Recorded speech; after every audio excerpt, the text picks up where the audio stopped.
You're listening to Unbeatable Mind, an optimal living interview with Mark Devine and Brian Johnson.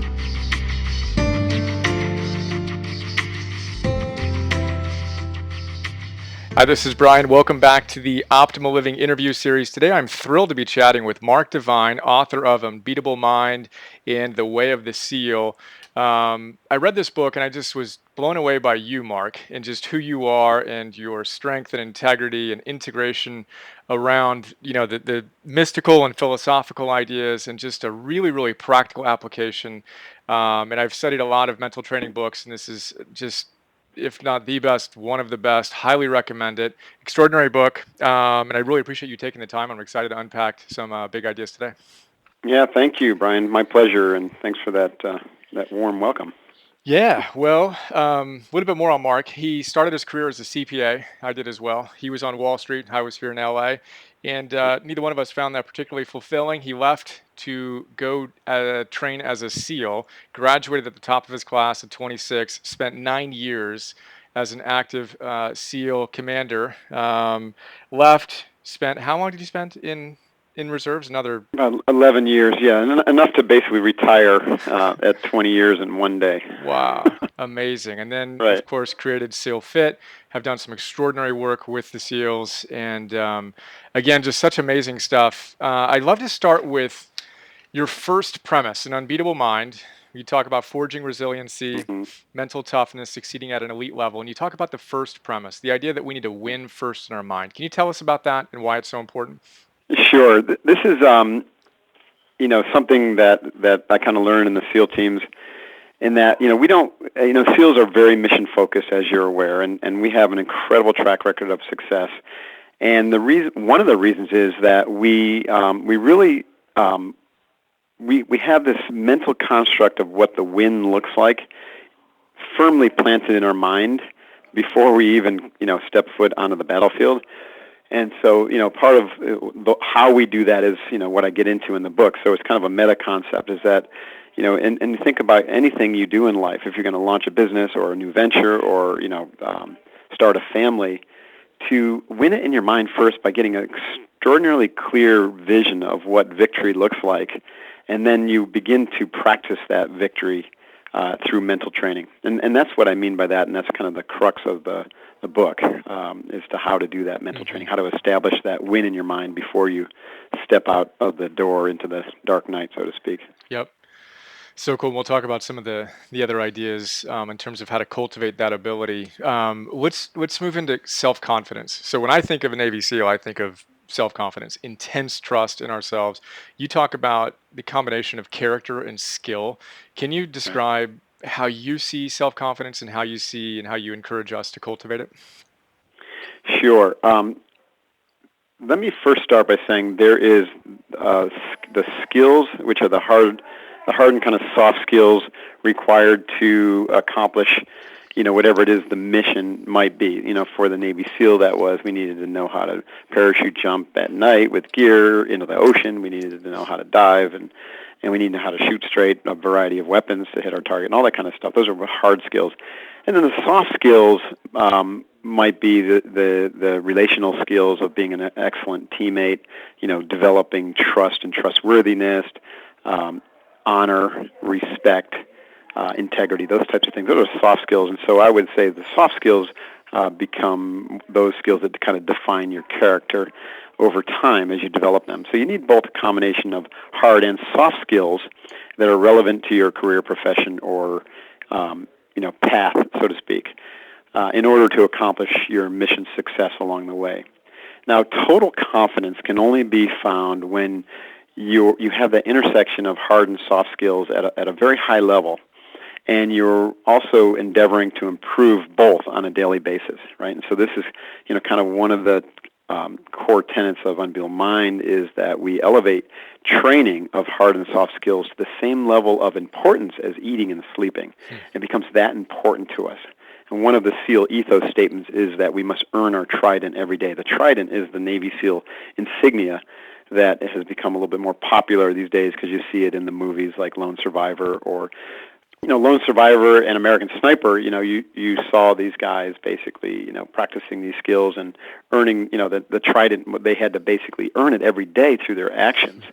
And so we have this notion in Unbeatable Mind that we must also earn it's mostly, Unbeatable Mind focuses mostly on the character, because the hard skills are going to be unique to your specific mission in life. Your hard skills, Brian, are kind of similar to mine now in business, but they're really different than the Navy SEALs, obviously, right? You have to have hard skills in communication and interviewing and podcasting and, writing and reading, analyzing information and distilling it and all that kind of stuff. So anyways, now let me talk a little bit more about true confidence or total confidence. The first is an acknowledgement that we must develop our character, right? And then, of course, how to develop that character is really, for most people is a total mystery, right? Because it's not something that's taught. You might find a good mentor or coach somewhere along the line that helps you, or a parent, but for the most part, it's an obscure skill. And I try to ferret that out and try to break out, what it means to be a man or a woman of character in Unbeatable Mind, and how do you develop that character every day through training and through, how you organize your life and thinking and whatnot. Now, total confidence first comes with commitment. Like if you're committed to a mission, let's use the example of you want to perform at your peak in your business, and you want, and through that you want to develop wealth for you and your family. So that's kind of your mission, right? And it may be a little bit more refined than that. Well, in order to get there, you need the hard skills of your given career, and you need the soft skills of the character to be the type of person that's worthy, right, of achieving that level of success. And so the first step is to have total commitment to that mission. Once you're totally committed, 'cause this, Brian, a lot of people don't really commit. They dream, they desire, right? They talk a lot about, wanting to have that level of success, or wanting to, have a $10 or $50 million business or whatever it is, but they don't really fully commit in the way that Navy SEALs commit, where they're really willing to risk a significant amount of their reputation, in the case of the Navy SEALs, even their life, for mission accomplishment. So total confidence can only come when you first commit with what I call a hair on fire commitment, like a burn your boats commitment, where there really is no going back. It's like Yoda says, do or do not, there is no try. And once you commit, and then, that gives you the courage to really drive and to be honest with yourself about what your gaps are, what your weaknesses are, what you need to do to develop the character to become the person who's worthy of that mission, of succeeding at the level that you've just committed to. And so that courage propels you to get the skills, seek out the mentors, and develop, right, the capacities for performance, right? And so that's where people say, okay, now I'm fully committed. Now I've got the courage to step up and come to like a SEAL Fit Academy, where we really dive into the integrated training and really take your character, up a notch or two. Or I'm really going to finally commit to getting that degree or that certification, or I'm really going to commit to getting a job, at my, the competitor's firm, where I can learn everything I can about how to do this, right? And so that's the third stage, and you still don't have total confidence until all three of those come into line. So you're committed, you've got the courage to really drive into it, you're developing the skills and the character, the hard and the soft, right? And then there's going to be a point in time where the skill level that you've developed and the character that you've developed kind of intersect, and you're going to suddenly feel like you've got this.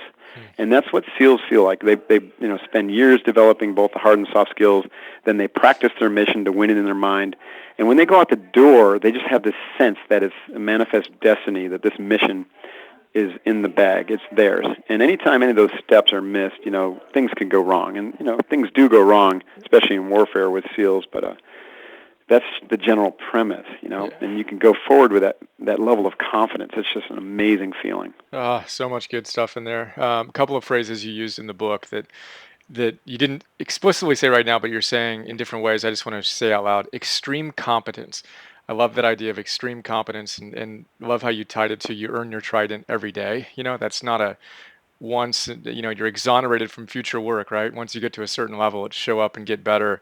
And then uncommon resolve. That's one of the coolest phrases I've heard. That uncommon resolve that you share that it took for you. You wrote 3 books in 1 year. Is that right? 11-month period. Right, right.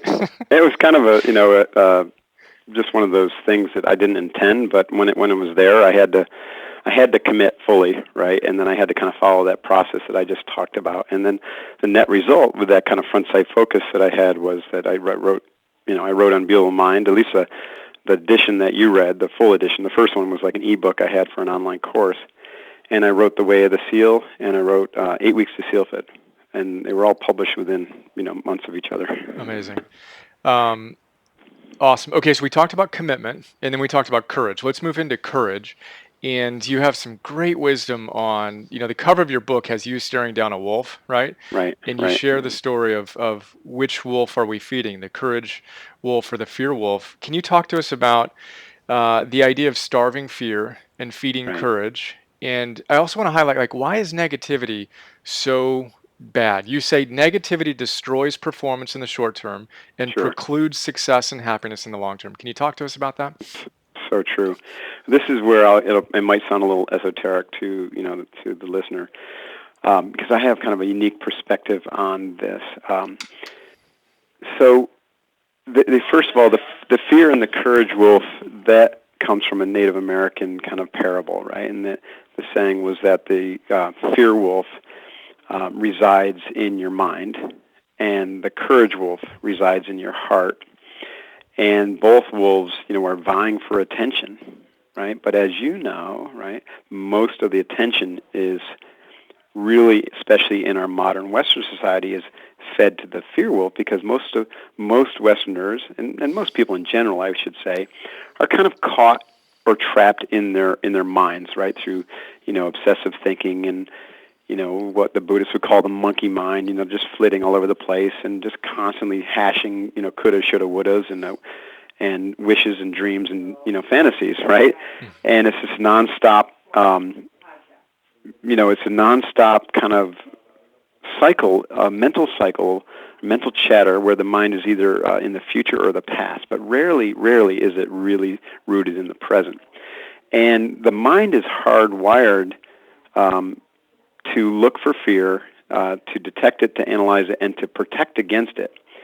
And so all information, enters our mind and immediately goes through the amygdala, and then that basically analyzes it for threats or opportunities. And a lot of things that happen because of the way we're taught to think and some of our mental biases are categorized as threats. I would say a good chunk of things, being late for work, time pressure, which is time is a total fabrication or construct of the modern world, right? The way we think of time. And so the time pressure creates a lot of kind of fear-based negative thinking in most people. That's just one example. A lot of other threats, stress of your social status and whether you're going to get the promotion or not, or whether you're going to be perceived as a worthy person, so your reputation then becomes a threat to you. And so, anyways, this constant nature of thinking is predominantly fear-based or negative.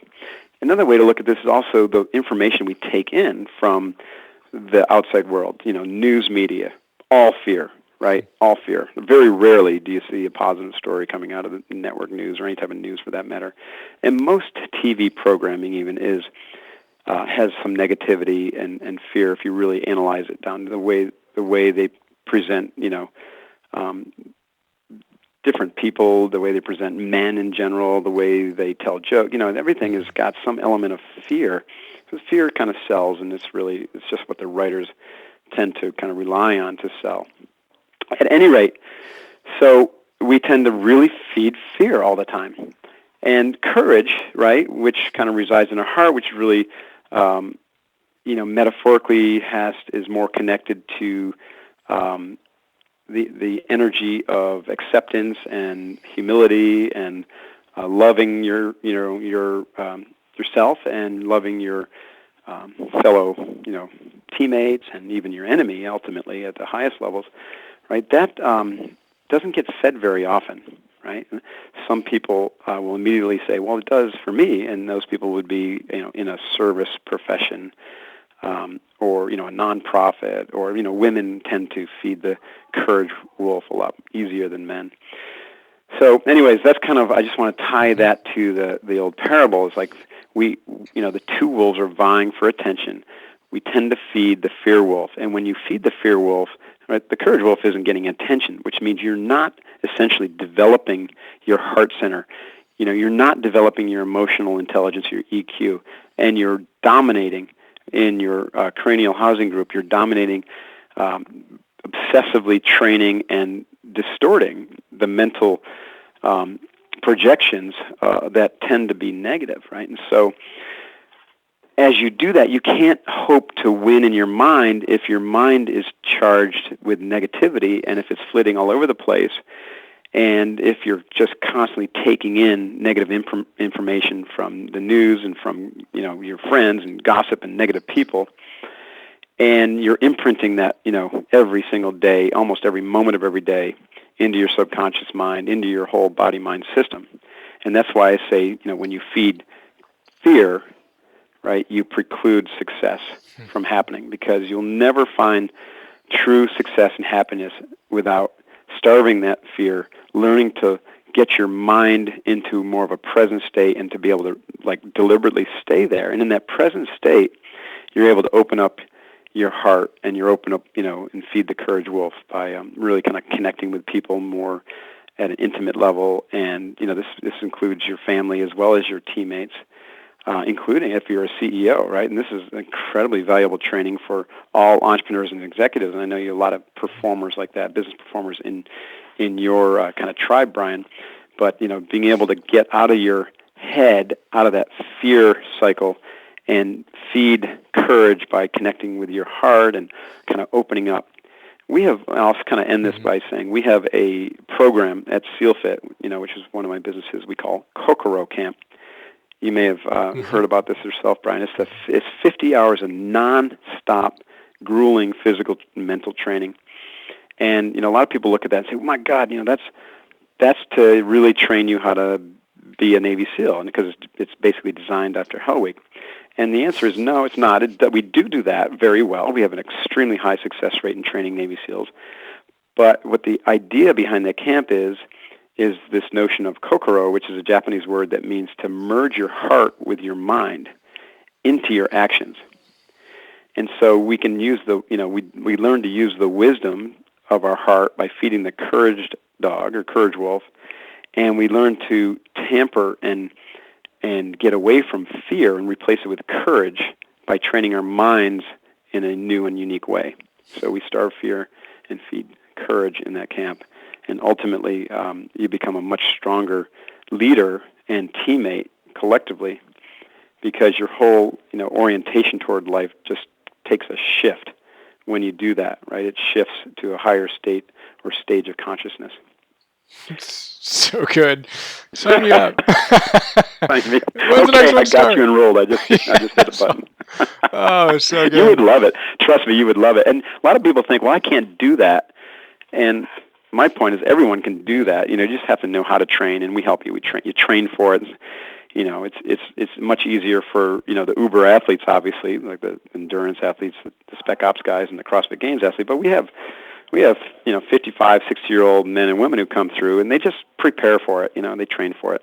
And if it really is a bridge too far, that we have a 12-hour program called 20X, which has the same outcomes that we try to achieve. It's just much shorter, Yeah. So you really should consider it. That'd be awesome. I am. This is good. And you mentioned 20X too. One of the big themes of the book is to really help us 20X our lives, right? That we're capable of so much more.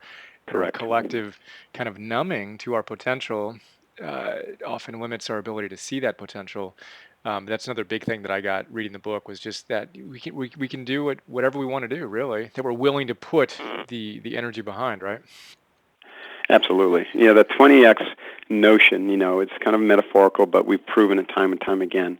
You are truly capable of 20 times more than you think you are.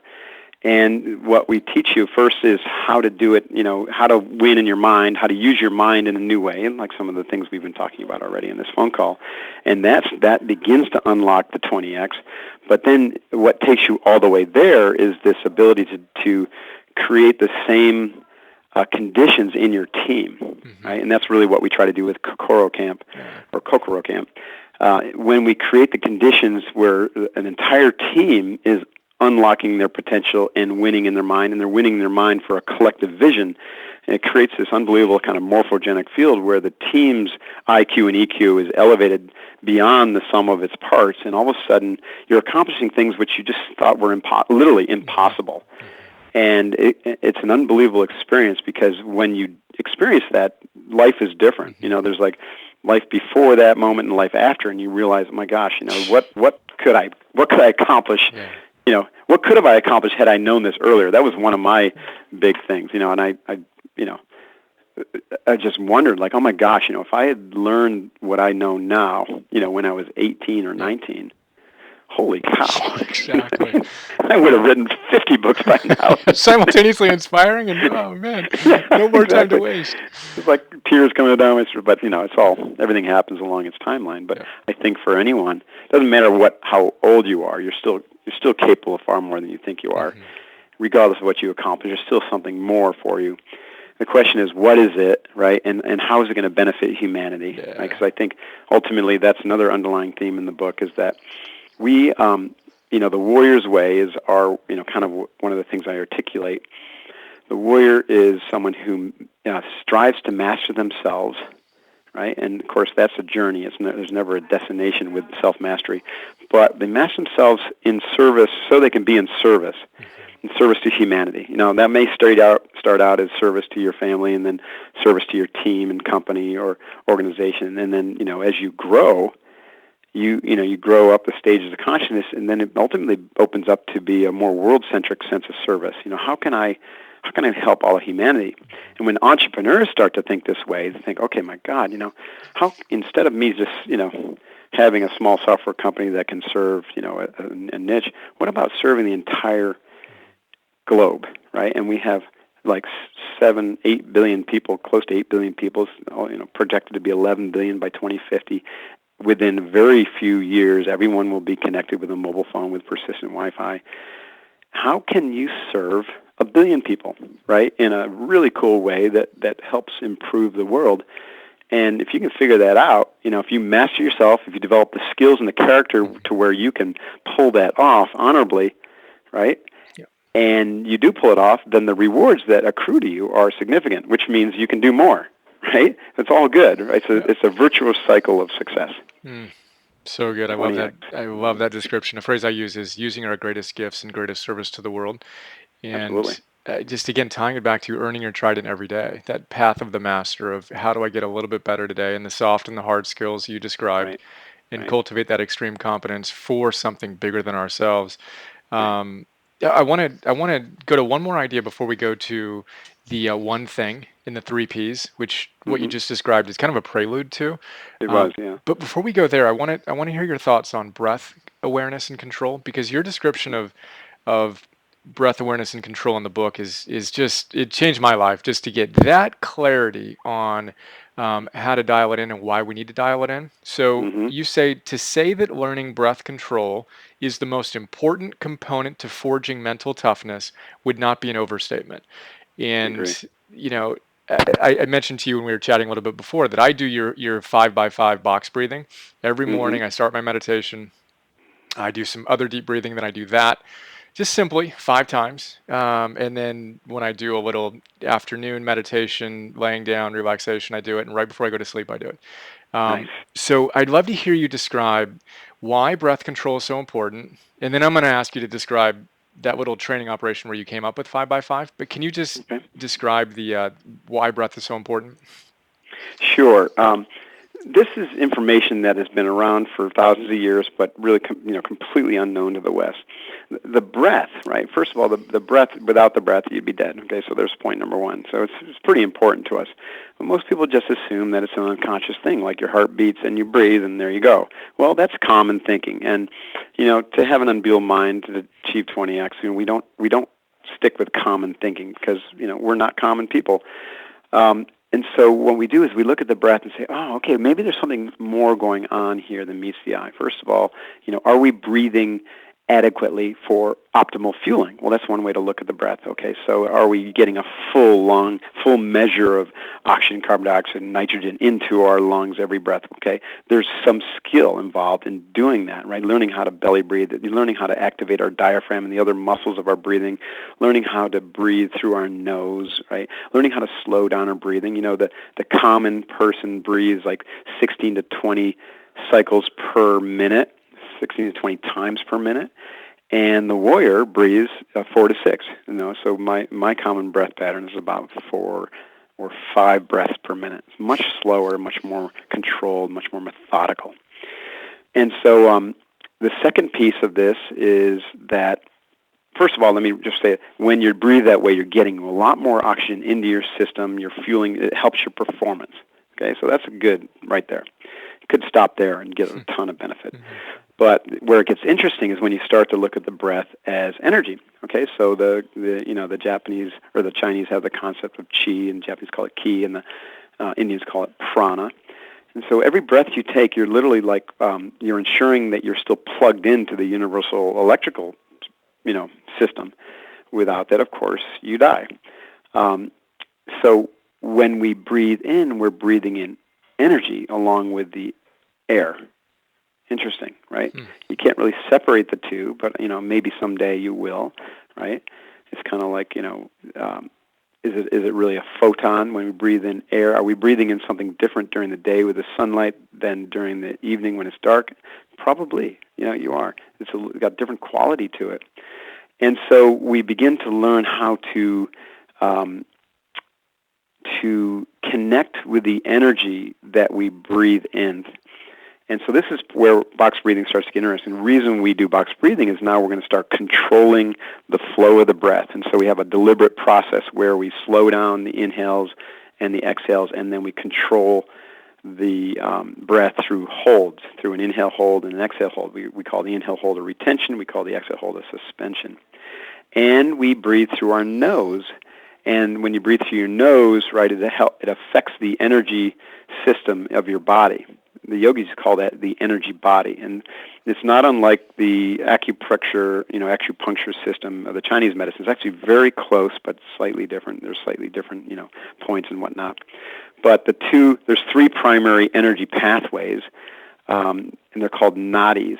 I think it's the Ida, the Pindala, and then the Sushumna. Sushumna is the central channel. It goes right up and down your spine, and the Ida and the Pindala go up on the outside of your spine.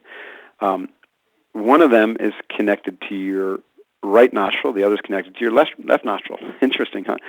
So this gets, this is where, you have to take a leap of faith with me until you practice it, and like you've been doing, and you feel the benefits.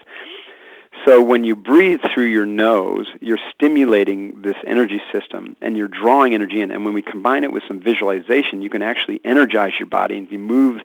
And we have this saying that where your awareness flows, energy goes, or where awareness goes, energy flows. And so you can start directing this energy through your body for healing or for performance. Very interesting, right? And the other thing is when you breathe through your nose, and this is also part intention, and you can use visualization as well for even more powerful effect, you stimulate your parasympathetic nervous system, which shuts off all the stress triggers, right? So, if you're late for work and you're feeling that stress, right, that kind of not real crisis, but this anxiety stress because you think you're going to be late for a meeting or something, well, in today's day and age, that stress is kind of chronic, and it's doing a lot of damage to your body and damage even to your mind and the way you think. And so when we take control of our breathing through a practice like box breathing, then we're able to basically shut off that stress and to counter it with a very relaxing and calming kind of counter-stress action, which is to trigger the parasympathetic nervous system rather than the sympathetic. So basically, in layman's terms, what we're saying is we're shutting off the fight or flight, which is constantly triggered by all these false negative stimuli that feed the fear wolf, right? And what we end up doing is calming down our body and focusing our mind and allow us to feed the courage wolf through the process that I call the big four. So positivity, right? So we begin to introduce, once we're in that calm state and we're breathing calmly, then we can introduce some positive courage wolf statements, such as my favorite was, I'm feeling good, I'm looking good, I ought to be in Hollywood. I shared that with my wife the other day. That's so good. I love it. Yeah, and it works. And so that has meaning to me, and there's imagery associated with that. And so now I'm breathing calmly in my 5x5 pattern, box breathing. And I'm able to then talk to myself, and this is now keeping my mind in a very present state. Remember I said fear wolf is fed when your mind is in a future or past state with unconsciousness, meaning you're not deliberately planning your one thing, or you're thinking about your vision or mission in the future, and you're not deliberately trying to learn from the past, but you're just obsessively placing your mind there because it's untrained. Well, that's going to feed fear. So when you do this process of box breathing, it's a very sophisticated but simple multi-leveled practice. That's why it's so powerful, is that you can then begin to charge yourself basically up positively, feeding the courage wolf, and then you activate the imagery associated with that, and your performance just goes through the roof. So you can use this practice for performance, to prepare for a workout or combat or a board meeting or a speech. You can use it to calm yourself down for a nice night's sleep, for the optimal rest period. The first 4 hours of sleep is critical. Or you can use it to prepare for the day. And so in the book, I introduce these as rituals. The morning ritual is to prepare for a day of just excellence, right? And the evening ritual is to make sure that you can recapitulate your day so that you learn the right lessons and you don't go to bed with any regrets. And then you have kind of the pre-SOP and post-SOP for any type of big event, whether it's a workout or a speech or a podcast even. Yeah, so good. And we're barely scratching the surface, obviously, on all this. Get the book, check it out. We're not even going to go into the story. I'll let people read it in the book. But I loved your little mini disaster underwater. Oh, right, with a fuel delivery vehicle. Oh, that was so good. Save that for the book. Yeah, exactly. So check that out. And we didn't even really get into detail on your interdiction practice about just stopping the negativity and swapping in your positive mantra. I often have your mantra go through my head of looking good, feeling good, I should be in Hollywood. It just makes you smile and you're in it, and you got what it takes to deal with whatever challenge you're facing. So we could always do a follow-up if you're that'd be fun. And again, I'll let people kind of enjoy that. And then I would love to hear your thoughts on one thing in 3 Ps, because this is another one of those of your ideas in your book that just really crystallized some things for me as I was kind of getting clear on where my focus is going to be for the rest of my life, which is on my one thing of teaching. I was doing a lot of business stuff and entrepreneurial, and you really helped just drill that in. I journaled, which I do all the time, but your exercises in the book really helped with that. And again, everyone can read the book for the details, but can you give us a high level on why a one thing is so important and a little dance around those 3 Ps? Sure. I guess this has to do, this is my kind of philosophy, and, people might have different orientations on this, but I believe that we all have a purpose in life. Now, many of us, that purpose is kind of revealed to us. Some of us, are lucky to have it revealed at an early age, like I was, where my purpose kind of unfolded to me through a series of meditations when I was in my 20s and practicing Zen, and through my martial arts training while I was a CPA or working toward my CPA stuff in New York. And that basically that purpose kind of unfolded as a vision that I was meant to be a warrior and a leader. And then, of course, I had to go through a process trying to figure out how to align with that vision. And that was not an easy process I describe in my book. There's a lot of thinking that I had to unwind, a lot of belief systems that I had to unwind about who I was and what I was meant for. A lot of those came from my family, which is a business family in upstate New York, and society, and my school, where it was really considered to be good to be in the business world, especially going after the big money, and down on Wall Street. And nowhere, anywhere in my family or school or upbringing was the military ever an option or even mentioned. That it was kind of something that was for people who couldn't figure out their lives, right? Anyways, so that experience was profound for me, that I had this kind of unfolding of this vision, and it was so powerful that I literally couldn't turn away from it. And also it probably bears mentioning right here that one terrific way to uncover your vision, if you're not clear, is through silent practice, such as box breathing or meditation. I use Zen in the early days. It's very similar to box breathing, actually. And journaling, which you do obviously quite well. And when you do that, it's just kind of you're chipping away. It's an iterative process. You're breaking down the barriers, and you're settling your mind, and you're feeding the courage wolf enough so that your kind of spirit can speak to you a little bit more. And I think that's really one of the things that happens. And then people do ask me sometimes, Brian, because what if that never happens? And my answer there is, well, then you should find something that you care enough about, and then just make it your passion, right? Mm-hmm. Fake it till you make it, right? Mm-hmm. There's plenty of people who just really developed a passion for something because they become an expert at it. Mm-hmm. They didn't initially start out thinking, oh yeah, I'm going to be a warrior, but they got into the military, then they all of a sudden they're like, wait, there's this thing called the SEALs, and then they go through SEAL training, they're like, man, this is unbelievable. And then they become a professional special operator, and then just becomes very passionate about it until that becomes their overriding purpose in life.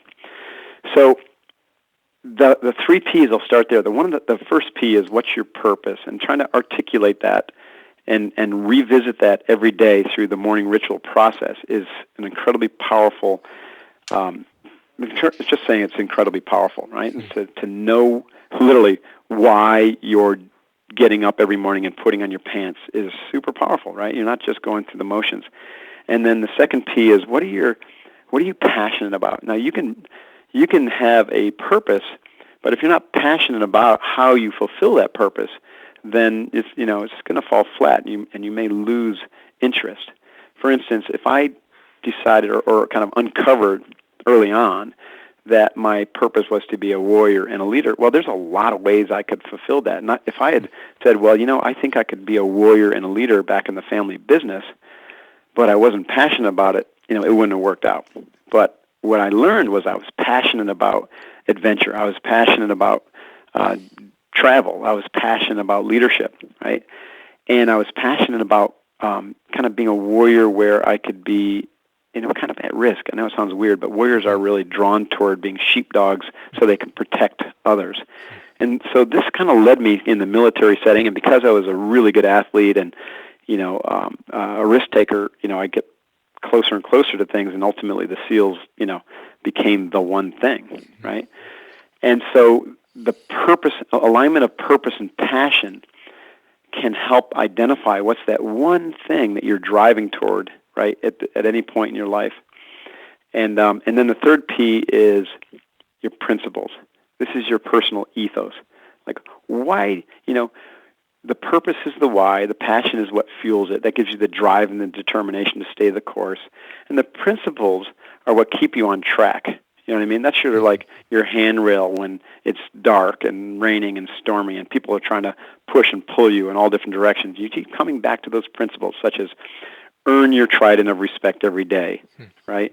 Be ready to lead and ready to follow. A lot of leaders aren't good followers, right? One of my principles is you got to be ready to lead and follow at all times, because we're all leaders, we're all followers, and you might be asked to step up and lead when you're not ready. Well, suck it up, go do it, right? And you might need to step back and set your ego at the door, right, when you're the leader, because someone else has the right answer, or someone else has the health, or isn't injured, or they're the expert, the subject matter expert, stuff like that. Anyway, so those are examples of the principles that guide me. And so then these 3 P's become kind of your foundation for excellence. And so the passion, the purpose and passion and principles give you a vision for who you are on this planet and why you're here. And then the one thing gives you the directionality. So what am I going to do about it right now? What's the one major thing? So when I figured all this stuff out in my mid-20s, my one thing was to become a Navy SEAL. Then when I became a Navy SEAL, right, and these one things typically are, 1 to 5 year kind of missions, I would say. And then once I became a SEAL, my one thing became to be the most successful leader that I could be, right? And of course, all along the way, I was following my principles of earning my trident through the developing the character and the skills, right? Where we started at the beginning of the call, developing the character and the skills, trying to get 1% better at both every day, and then developing the character of the warrior, of things like humility and that uncommon resolve, right? And ready to lead, ready to follow, and honorable integrity, and all those things. And so then you go through life, and your vision, your purpose usually won't change. Your vision of how that's going to play out will change, and so your one thing will change as your vision shifts. But your purpose and your passion should stay fairly consistent. Mhm. Does that make sense? Yeah, it makes complete sense. And I think there's David Data describes it as you're penetrating concentric circles, getting closer and closer to that kind of next iteration of who you are. Yeah, I love that. Um, yeah, and that's for me. It was very much that case of my purpose has been the same, which is to inspire and empower people to optimize their lives. But what I did was I kind of got behind the scenes and became an administrator and a CEO, Right. helping other teachers get out there. And for Mm-hmm. me, it became clear that, oh, okay, the next mission I need to run is not administering other people getting out, but doing Right. the teaching. Doing the And teaching. and again, your Leading book, from the front. yeah, and really getting clarity on your three P's and committing to that one thing, which brings us all the way back to the true source of total confidence, and starting with commitment, right? Right. Absolutely. Um, so I got a ton out of it. Again, if anyone's listening to this, and I can't imagine anyone who would be listening to this who wouldn't be looking to get your mind stronger, to really get deeper clarity on what you're here to do in service to the world, you're going to love the entire book and that section in particular. And I just want to thank you, Mark. You're really a beautiful demonstration and embodiment of the warrior philosopher. And I had that feeling so clearly reading both of your books I've read so far. And just to be in your presence is inspiring. And I just want to thank you for that. And I really appreciate you taking the time to connect. You're welcome. I really appreciate it, Brian. It was my honor. Really great stuff, and I'd love to help you out in any way I can. I appreciate that. And it looks like I'm going to be signing up at some point soon for that 50 hours of Kokoro. I look forward to that moment. Yeah, that'd be amazing. And then I'd like to wrap up with one final question. So if you could share one piece of wisdom with our community, again, people passionate about optimizing their lives, Mm-hmm. what would the one thing be that you would share with them? Yeah, I think I've already said it, but I think it bears repeating. That if we want to perform at our peak and live optimally, we can't leave it to chance. We can't, hope that we're going to be the type of person that's worthy of that success. We have to take the bull by the horns and take responsibility for developing ourselves to be that person. And the corollary to this is the way to develop yourself is to do it in an integrated fashion. This is probably, ultimately the hidden genius of Unbeatable Mind is that we're talking about training the individual in an integrated fashion because that's how we learned. I learned that in the SEALs that, when we trained physically, mentally, emotionally. We trained our intuition awareness, and we even trained ourselves spiritually, even though those words were never used in the SEALs. I call those the 5 mountains now, and that if you can train yourself, do something every day that's physically good for you, and that can be both the way you fuel yourself and the way you move your body and learning how to, functionally move and get fit, right? That develops a lot of confidence, but it also begins to develop your mind in new ways. And then we take it a step further and we use tools such as box breathing and visualization and feeding the courage wolf to train our minds. So there's mental development. That's the second mountain. And the third is, when you start to connect with that heart and you're feeding the courage wolf and you begin to develop emotional awareness, now all of a sudden a lot of things start opening up. And, there's been a lot of great leadership leaders and people have written books that have said, hey, emotional intelligence and, developing your character in that manner is like the next frontier for business leaders. I completely agree, right? So developing your emotional intelligence is super important. That's the third mountain. And, of course, Navy SEALs know this, but, you can also develop your belly's intelligence, right? So as you work on your heart, now you can start to also work on your belly, and your belly is your seat of intuition. And, warriors do this. Any martial art who's listening to this will know what I'm talking about when you develop your hara or dantian. This is beneath the navel region, and you begin to connect with that. And then, deepening awareness through exercises like mindfulness and aware presence, just practicing presence and those things. Some of the silent practices I allude to in the book, Unbeatable Mind. This now develops our intuition. That's the fourth mountain. And then as your intuition develops, you're able to avoid danger. You're able to sense opportunities. You're able to intuit what people are thinking a little bit more easily. And, then all of a sudden, again, all of these are starting to unlock that 20x performance. And the fifth is that warrior spirit, just being able to really cultivate that non-quitting spirit, that willpower that just will never give in, right? And it will stay committed and stay determined and driven and drive and be able to literally achieve mission success after mission success, because you just have such, depth of character, such spiritual strength. So that was a long answer to your short, one kind of piece of advice. But, to summarize, elevate training to the same level of importance as eating and sleeping, and train in an integrated manner. It's brilliant. One of my positive mantra / jingles is "Let's do this." That's what I feel.